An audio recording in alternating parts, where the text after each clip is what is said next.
Hey guys, Morten Åstad here. Welcome to my channel. In this video, I want to talk a little bit about one of my favorite musicians, and that is Alan Wilder. Alan Wilder, of course, is well known among Depeche Mode fans for his years of service, if you like, with that band. He was born in Acton in West London in 1959, and he actually started playing flute, I think, in whatever grammar school he was attending, and then later he was schooled as a classical pianist, and he worked, I think he very early on worked as an assistant for a sound studio, and it was in Melody Maker that he read what do you call it? He read an advertisement or announcement from a band called Depeche Mode, that they were looking for someone who was well versed as a musician, who had to be a certain age, which he apparently lied on, well, only by a year, I think.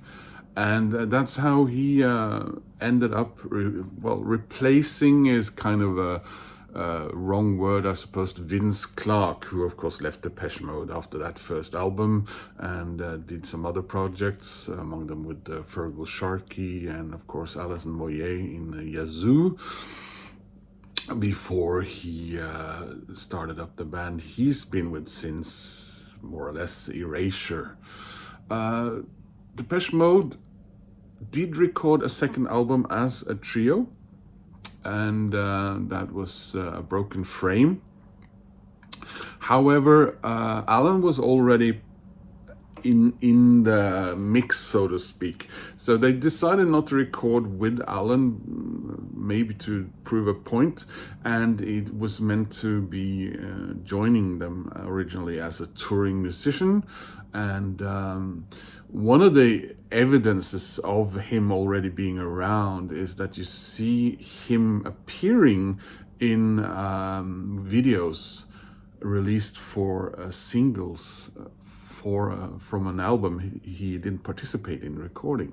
But with the non-album single Get the Balance Right, and then on with Construction Time Again, he was a member of the band. Originally did deliver a few songs. The B-side of Get the Balance Right is actually a Gore/Wilder recording written by. But it was not as someone delivering songs that he would put his mark on Depeche Mode. 2 songs, I think it was, on Construction Time Again, or was it 3 and 2 on the next one. But it was as an arranger, as a musician, and you get these stories that the other members, Martin would write the songs, and then they would go into studio, and Dave and Martin would, do the vocal parts and play instruments. I don't know what Fletcher did or didn't do, and then you get these stories that Alan and whoever was the producer was then left behind to sort of create the album in a way. It might be unfair to the others, but some argue that when Alan then later on leaves Depeche Mode, one of the reasons is that he did not feel that he got credit for for the work that he put in, in finishing these albums and making this sound. So the album that I finally got around to purchasing is an album made by Alan Wilder and his originally side project Recoil. So Recoil, with Recoil, he released, I think it was 3 records while still a member of Depeche Mode. Martin Gore also released solo stuff while he was in Depeche Mode. And I suppose they're more like long players, EPs, something like that. And it's funny when I listened to this record on CD, because I have it on CD, prior to making this video and prior to buying this vinyl, it's been beckoning me from one of the shelves or bins over there at Big Dipper Records here in Oslo for quite a while, and also had a very nice price. But I feel that when you listen to this album, you hear, and that might be the title of this video, the lost soul of Depeche Mode. To me, Alan Wilder leaving Depeche Mode was, to me, was a disaster. I always thought he was an amazing contributor to Depeche Mode, and the sound of Depeche Mode has never, or the mood of Depeche Mode has never been the same after he left. And I feel that on this album, Songs of Faith and Devotion, and also on the previous, his contributions are immeasurable. And I mean, if you listen to this and then listen to the record I'm about to show you, I feel that we have the lost history of Depeche Mode.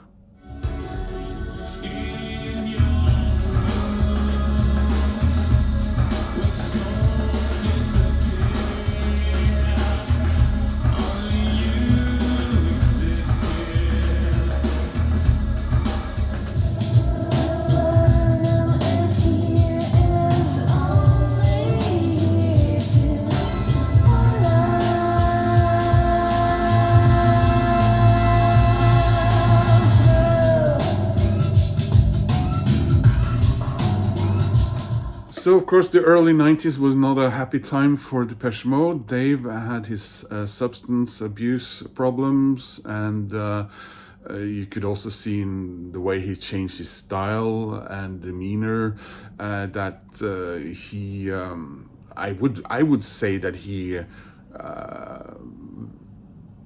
thought that Depeche Mode and the music they were going to make were to be something very different, inspired by grunge perhaps, and so forth, the long hair, the tattoos. And there was a change, and I know Martin was not handling things well either. He was drinking quite heavily. Andy, who was in many ways sort of the ambassador of the band and the outward, the person who often did a lot of the talking, in some parts together with Alan, in interviews and so on. He suffered depression. He had to leave the tour, which was a very long tour. And I know Alan was not happy with how things were going. So in the end, he ends up sending out a letter and saying that he has left Depeche Mode. So fast forward to 1997, and that's when we get this record. This is Recoil, Unsound Methods. So this is Alan's first first record after leaving Depeche Mode, and it's a very different creature to his previous Recoil deliveries, recordings, and listening to this, I feel that this is the either the little brother or the half sibling of Songs of Faith and Devotion. Recoil is hard to pinpoint, but let's try.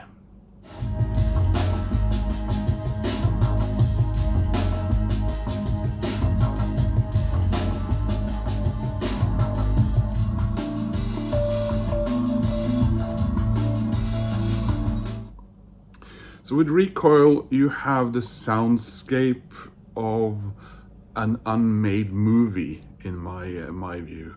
There's elements of storytelling. There are spoken words. There is song. Alan does not sing himself, far as I know.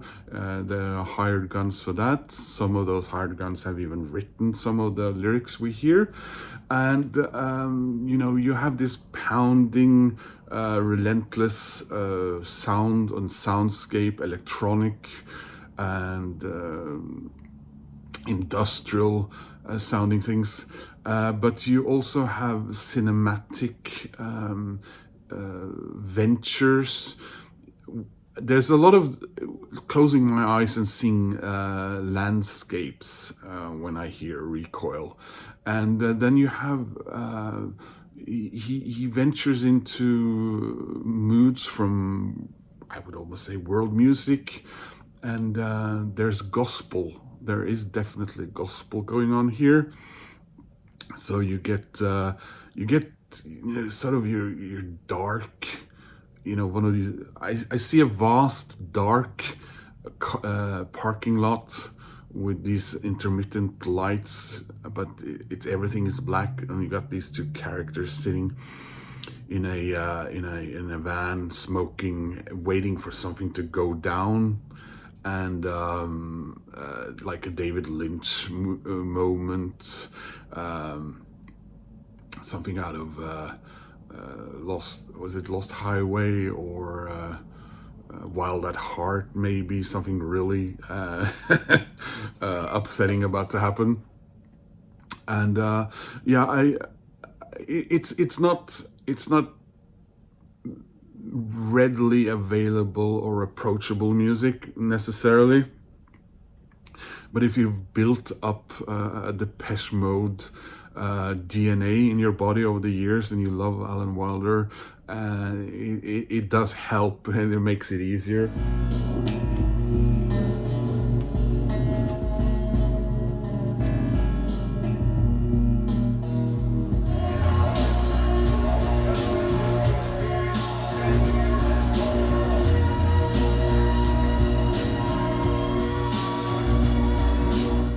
So just quickly show you the other Recoil records that I have. They're all on CD. I do not have any of his recordings from before leaving Depeche Mode. I've been meaning to, but it never comes to fruition. So of course, here is Unsound Methods on CD. And then we got this wonderful thing, Liquid. I remember he had some really... the Recoil website, although sort of very early days and sort of cumbersome, was still very beautiful. And then we got what is his final studio album. This was way back in 2007, I think. So this is Subhuman, which looks like this. And then he also released the best of Recoil, if you like, selected by Alan Wilder. And this is Selected, which is a perfectly okay way if you just want one thing from Recoil. There's remixes here as well, so it's a double CD. Really great stuff. I love what he did. I guess you would now consider Alan Wilder retired from the music industry. He does some intermittent work, but it's kind of hard to keep track of him. He doesn't have a lot of online presence. He recently, I think that was last summer, sold off his record collection. I don't think he's in some sort of dire monetary problems, but he also sold his all his children are now grown up. He's married to a Norwegian woman, and I know they sold, was it in Wessex, big manor that he owned there. He's owned for many years now, and bought something somewhere else, as well as a summer house in, I I think was it Kragerø in Vestfold County, where his wife is from, in here in Norway. So he does go back and forth between England and Norway quite a bit. But I've always had this dream that he would, you know, the guys in Depeche Mode. I know he was offered. Yeah, The Cure offered him a spot when he left Depeche Mode, but I know he wasn't very keen on being in a band again as soon after as that. And I always had this dream that Depeche Mode would either come crawling back or ask him to produce maybe their records. That would have been, I think, me and a lot of other Depeche Mode fans dream of that happening. But alas, he did play. He did show up and play live with them. Was that 12 or 13 years ago now? And that, you know, did its round online, and we were all very excited and hoping something was happening there. But I mean, it's of course it's up to him and it's up to the band, and I hope they get along and everything. But yeah, Alan Wilder always been a very big one of my favorite musicians. I often have these musicians who are not necessarily the front guy, or they are, you know, a pivotal part of the band, but maybe not the one member people think of. I know it sounds strange to talk about Alan Wilder and Depeche Mode and then mention Iron Maiden, but I got, you know, I got my favorite member there as well, Adrian Smith, and when I was a kid, my favorite member of the Rolling Stones, and it still is Bill Wyman. And people are like, why? And I said, well, I got my reasons. So anyway, I just wanted to show you this a little closer. There are no hype stickers here, so we'll just get rid of this. This was not a gatefold, although it is a double. It's Stum 159. And this is a 2023 reissue of this 1997 album. Let's see if there's anything in here. No. So I just want to show you the inner sleeves.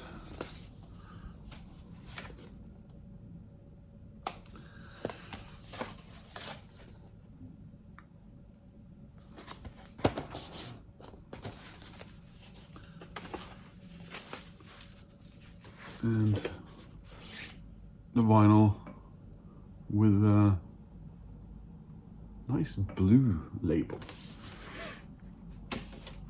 Yeah, so like I said, I feel if you are curious, check out this record in particular and listen to it maybe back to back with Songs of Faith and Devotion. I really feel that these two records are in a way kindred spirits. And you know, if you fast forward to Depeche Mode's next record, which that one and Playing the Angel are my favorite Depeche Mode albums after Alan leaving, I suppose they don't really